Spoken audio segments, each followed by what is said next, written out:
Jam këtu për t'ju informuar se me propozim të kryeministrit vendit zotit Sali Berisha, Këshilli i Ministrave ka vendosur të shpërblej të gjithë punonjësit e Policisë së Shtetit dhe të Gardës së Republikës që morën pjesë dje në mbrojtjet e institucioneve të vendit me 1 pagë suplementare dhe punonjësit e plagosur të Policisë së Shtetit dhe të Gardës së Republikës me 4 paga suplementare.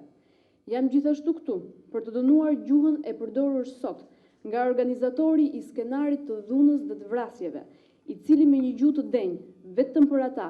që ushtruan dje dhunën dhe të cilët ishin të paguar për të ushtruar dhunë, ofendoi forcat e rendit, të cilët me heroizëm, trimëri dhe vetmohim i treguan vendit dhe mbar botës funksionimin e ligjit dhe atë të shtetit ligjor.